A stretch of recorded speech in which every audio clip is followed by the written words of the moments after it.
세상에서는 지위가 조금만 높아도 군림하려고 합니다. 그리고 갑질이라는 얘기를 우리가 하지 않습니까? 그래서 이 갑질이라고 하는 것이 보면 참 우리 사회에 어느 곳에서나 보면 요소에 있어서 이런 것이 항상 문제가 되는 것을 볼 수가 있습니다. 세상 문화는 좀 그런 것이죠. 그래서 약육강식, 약한 자는 강한 자의 먹이가 된다. 이런 논리로 강한 나라가 약한 나라를 침범하고 또 강한 사람이 조금 더 가진 것이 있으면 없는 사람을 업신여기기도 하고 또 무시당하거나 혹은 갑질을 당하거나 하는 그런 사람들은 너무도 더 힘들게 살고 이제 그런 모습들을 우리 보게 됩니다. 오늘 말씀을 통해서 주님은 세상에서는 그럴지라도 세상 지도자들은 그럴지라도 너희는 그래서는 안 된다. 하나님의 사람들은 또 주님의 제자들은 그래서는 안 된다 하는 것을 가르쳐 주는 내용이라고 보겠습니다.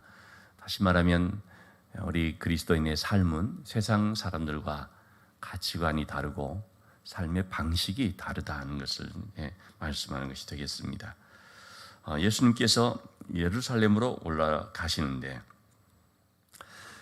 예수님을 따르는 무리들이 참 많이 있었죠. 물론 넓은 의미에서의 예수님을 전적으로 따르지는 않지만 그래도 말씀을 듣기 위해서 모이는 그런 무리들이 있었다고 볼 수 있고요. 그 중에서 또 이제 정말 예수님을 참 나의 어떤 스승으로 따른다 하는 그런 넓은 의미에서의 또 제자들이 있다고 볼 수 있습니다. 그래서 70인 제자들도 있는 것이고요. 그런데 그 중에서도 핵심적인 사람들은 12명인 거죠.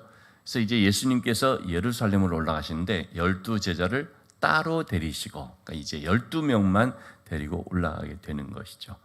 자, 이제 예루살렘으로 올라가는 것은 예수님께서 십자가를 지시기 위해서 올라가는 것입니다.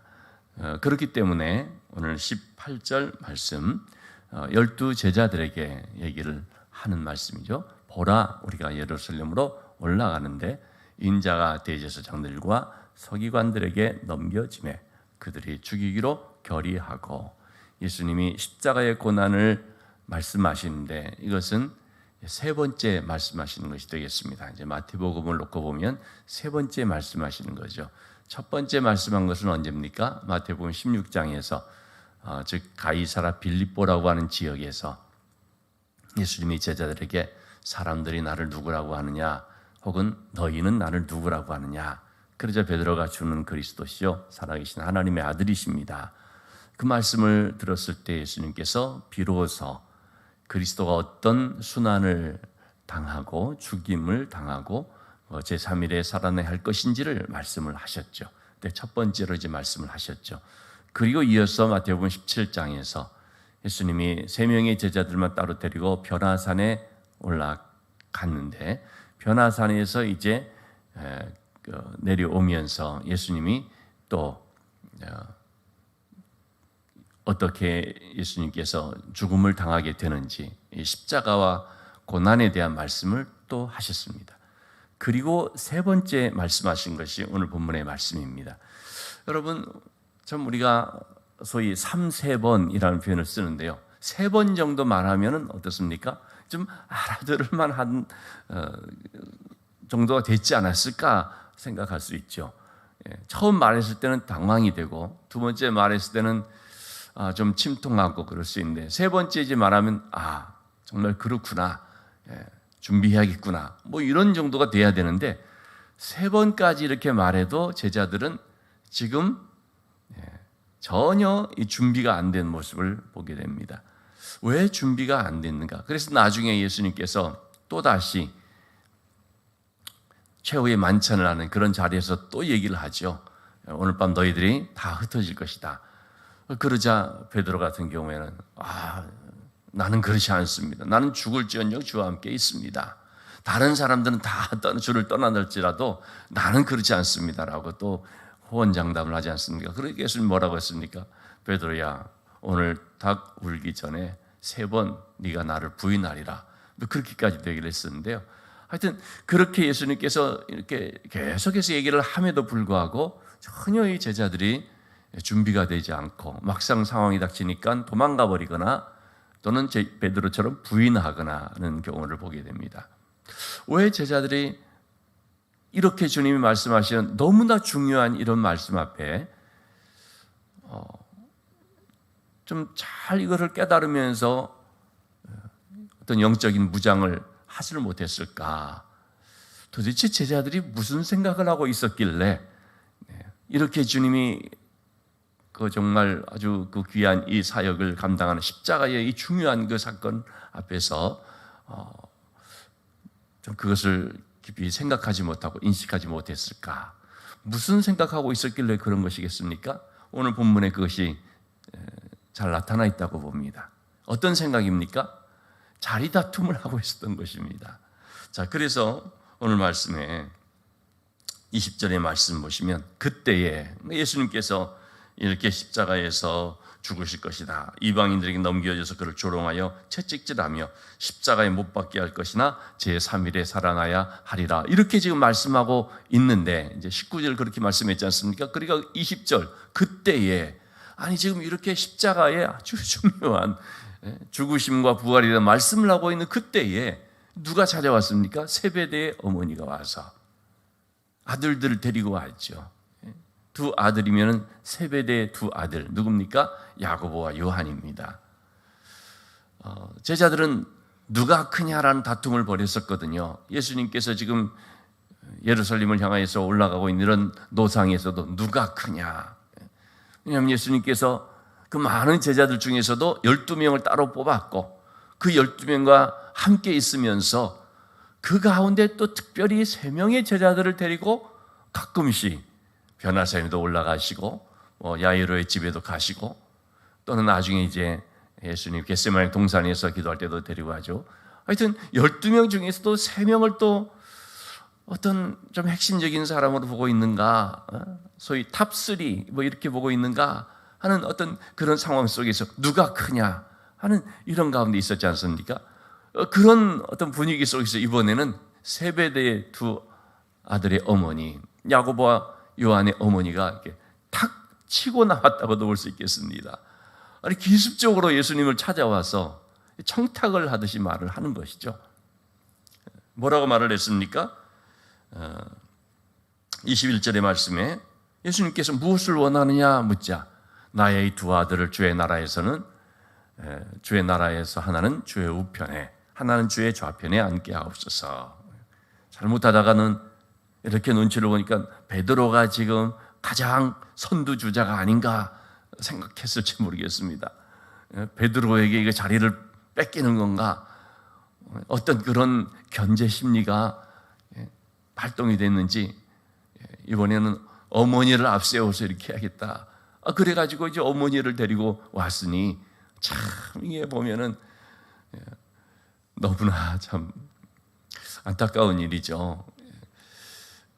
제자들이 이 복음서의 말씀이 이제 기록된 그걸 나중에 이렇게 보았을 때 얼마나 참 부끄럽고 낯이 뜨거운 그때의 상황을 생각해 볼 때 그랬을까 하는 생각이 들어집니다만 어쨌든 이렇게 어머니가 와서 하나는 좌편에 하나는 우편에 앉게 해주십시오.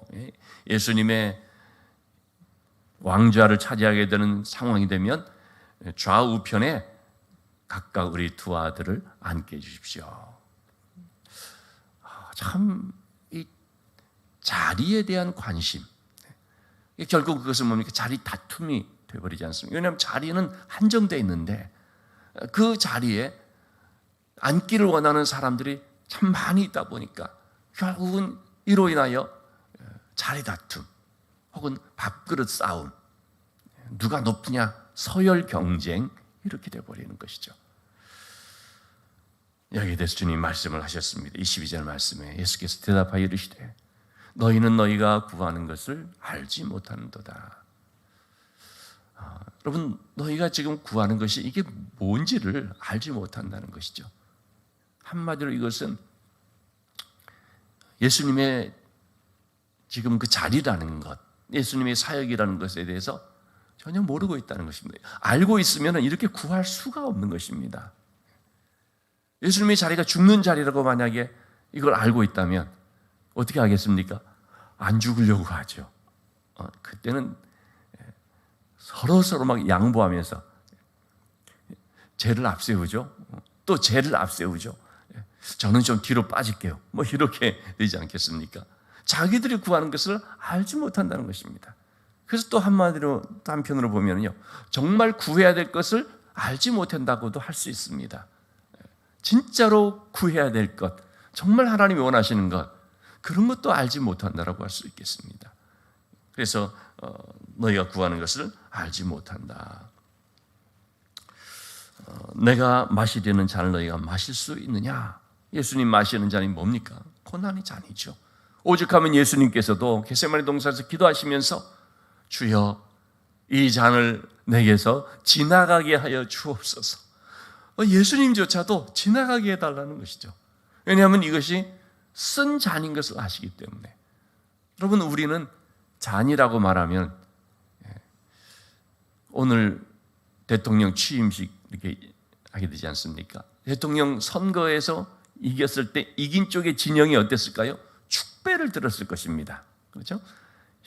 그냥 브라보 하면서 환희에 차서 잔을 들어라 그러면서 축배의 잔을 들었을 것입니다. 또 반면에 진 쪽에서는 잔도 들지 않죠. 그때는 왜 쓴 잔이니까.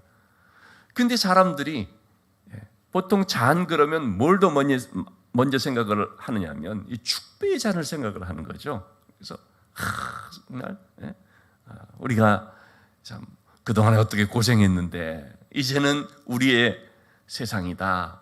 이제는 우리가 한 자리씩을 할 때다. 얼마나 그런 기쁜 마음으로, 흥분된 마음으로 기대하면서 이렇게 잔을 들겠습니까? 예수님께서 예루살렘으로 이제 그동안에도 물론 예루살렘 갔지만 지금의 이제 예루살렘에 가는 것은 드디어 주님이 오신 그 사명을 이루시는 것이다 라는 것을 알게 되었을 때 드디어 자리에 앉으시는구나.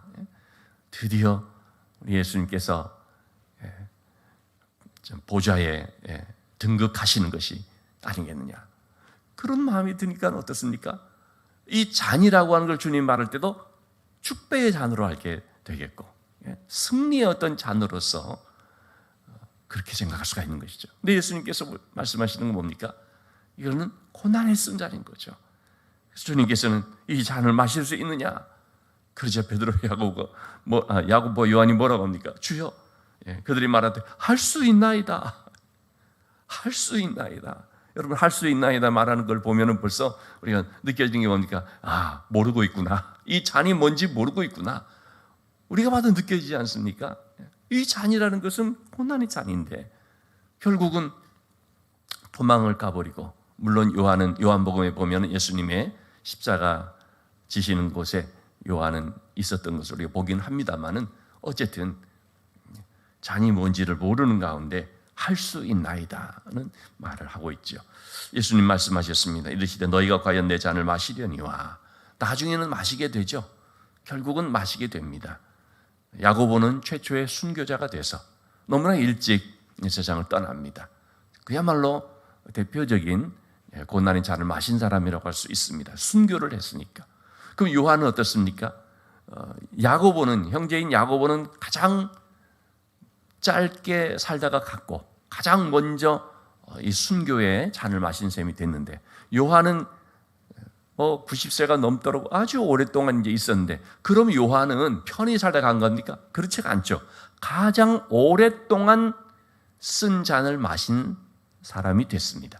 가장 오랫동안 고난을 받았다는 것입니다. 왜냐하면 다른 사람들은 다 순교에서 떠났거든요. 그런데 요한은 그러지도 못했습니다. 요한을 죽이려고 여러 차례 시도를 하고 있지만 그러지는 못했다고 합니다. 그런 요한이 그러면은 괜찮게 살았냐? 전혀 그게 아니죠. 요한이 사는 내내 고난을 받는 삶이었습니다. 나중에는 밤모섬이라는 곳에 유배도 되고요. 그래서 가장 고난을 많이 받은 사람으로 우리가 생각할 수 있는 것이죠. 어쨌든 이들은 분명 이 고난의 잔을 마신 것이 됐습니다. 결과적으로 이제 그렇게 된 것이죠. 주님이 그 말씀하신 것이죠. 너희가 과연 마시려니와 내 좌우편에 앉는 것은 내가 주는 것이 아니라 내 아버지께서 누구를 위하여 예비하셨든지 그들이 얻을 것입니다. 주님이 말씀하시는 것이 뭡니까? 너희가 비록 고난을 받을 수 있지만 그러나 어떤 그 자리를 주는 것은 하나님께서 하시는 것이다. 하나님의 주권을 말합니다. 여러분, 우리는 참 오해하지 말아야 되는 것이 있습니다. 주님을 따르면서 정말 우리가 착각하지 말아야 되는 것이 있습니다. 내가 주님을 위해서 어떤 수고를 하고 헌신을 하고 어떤 섬김을 이렇게 한다 했을 때 여러분, 그걸로 인하여서 어떤 반대급부로 나에게 자리가 주어지고 혜택이 주어지고 지금 야고보와 요한이 기대하는 것처럼 어떤 특별한 그런 자리 이런 게 주어질 것으로 또 그렇게 해야지 마땅하다라고 생각을 우리가 하게 되면요, 그건 굉장히 잘못된, 그건 정말 위험한 생각이라는 것입니다. 내가 이렇게 주님을 위해서 고난을 받았으니까 하나님 나한테 이렇게 주셔야지, 반대급부. 그럼 그게 전혀 아닙니다. 우리가 바울 사도는 이제 그런 고백을 하는 것이죠. 내가 주님을 위해서 나의 몸에 그 주님의 남은 고난을 내 몸에 이제 담당한다라고 하거든요. 그래서 내 안에 그리스도를 위한 흔적을 가졌다, 이제 그런 표현을 쓰는데요. 자신이 주님을 위해서 어떤 고난을 당하는 것은 너무나 당연한 마땅한 걸 생각을 합니다. 근데 그 이유가요, 하나님 주신 그 상급, 소위 그 어떤 반대급부, 어떤 자리, 이것 때문에 그걸 바라보고 한다, 그게 아니라는 거죠. 왜 합니까? 은혜가 크기 때문에 하는 것입니다. 받은 은혜가 크기 때문에. 그래서 우리는 처음에는요, 내가 이런 은혜를 받았기 때문에 내가 이렇게 충성하는 것이 마땅하죠, 내가 이렇게 섬겨야 되죠 하는데, 은근히 보면 어떤 자리를 이렇게 생각하거나 어떤 것을 받기를 원하는, 기대하는 것이 있어 버린다는 거죠. 그러면 여러분 뭡니까? 이러한 나의 헌신과 섬김은 조건적이었다라는 것이 되어버립니다. 여러분, 지금 또 보면은 우리가 새로운 정부가 출범하고 이제 뭐 지금 청문회도 막 하고 하지만은, 여러분 그런 가운데 이 자리 싸움이라는 것이 얼마나 치열한지, 소위 말하는 이 논공행상이라고 하는 말, 얼마만큼 그런 공을 세웠느냐에 따라서 거기서 이제 나눠 갖게 하는 것들이 얼마나 많이 있습니까? 어느 정권이든지 어느 누가 뭐 대통령이 되거나 혹은 뭐 이제 지방선거를 도지사가 되거나 어느 곳이든지 여야를 막론하고 항상 뭐가 있습니까? 자기를 위해서 수고해 준 사람들에 대해서 이제 자리를 어떻게 배분하느냐, 그것 때문에 항상 시끄러움이 생기고 또 그냥 같은 편에서 서로를 견제하면서 투서를 하고 언론에다가 제보를 하고 이 사람 안 된다 뭐 이런 식으로 하는 것들이 반대편이 아니고 다 자기들 편에서 그렇게 나온다고 하거든요. 이 전부 뭐냐면 자리 다툼을 하는 것인데, 결국 세상에서는 뭡니까? 그런 농공행상이 있는 것이죠. 내가 이만큼 했으니까 이렇게 해줘야지. 근데 그걸 알아주지 않고 그러면 삐져가지고 그래서 막 그냥 지지했다가 돌아서 버리고, 이게 바로 세상이라는 거죠. 그런데 우리도 자칫하면 그렇게 돼버릴 수 있다는 것입니다. 그래서 우리 교회도 이제 조금 있으면 직분자들을 선출하는 것도 있게 되고 하는데, 이게 논공행상이 아니라는 것입니다. 내가 그만큼 수고했으니까, 내가 이만큼 교회를 다녔으니까, 그러니까 내가 이제 이런 자리는 줘야지. 그렇게 되면은요, 정말 이게 참 슬픈 일이 되어버리고 심각한 일이 되어버립니다. 우리 하는 모든 것들은 전부 내가 받은 은혜가 너무 크기 때문에 당연히 받은 그 은혜로 인하여서 빚진 마음으로 하는 것이죠. 내가 복음의 빚진 자이고 내가 사랑의 빚진 자이고 내가 하나님께 은혜의 빚진 자가 되었기 때문에 그 빚진 마음으로 우리가 이렇게 하는 것입니다. 받은 사랑이 너무 크니까, 감사가 너무 크니까 그러는 것이지, 뭘 대가를 바라보고 하게 되는 것이 아니라는 거예요. 그렇게 되면 어떻습니까? 다툼이 일어납니다. 싸움이 일어납니다. 그래서 오늘 말씀을 이렇게 보시면 24절 말씀에 10 제자가 듣고 그 두 형제에 대하여 분히 여기거늘, 10명의 제자들이 어떻습니까? 똑같은 마음을 갖고 있는 거죠. 분히 여깁니다. 아니, 누구는 지금 어머니를 앞세워 가지고 와서 청탁을 하느냐? 우리는 뭐 그런 거 할 줄 몰라서 안 하느냐? 이렇게 다툼이 일어나는 것입니다. 제자들 안에서도 이렇다면 오늘날의 교회 안에서도 얼마든지 그럴 수가 있는 것이죠. 어떤 그런 역할을 맡겨주시고 또 어떤 직분으로 세워주신 분은 하나님이시라는 우리가 늘 알아야 되겠습니다. 하나님이 하신다. 우리는 기도할 뿐인 것이죠. 그리고 하나님께서 하나님의 뜻에 합한 자를 은혜 가운데 잘 이렇게 세워주시는데 세워지는 게 아니죠. 그냥 하나님께서 일꾼으로서 섬길 수 있는 어떤 그런 하나의 기회를 주신다고 할까요? 하나님이 그렇게 인도하시는 거죠.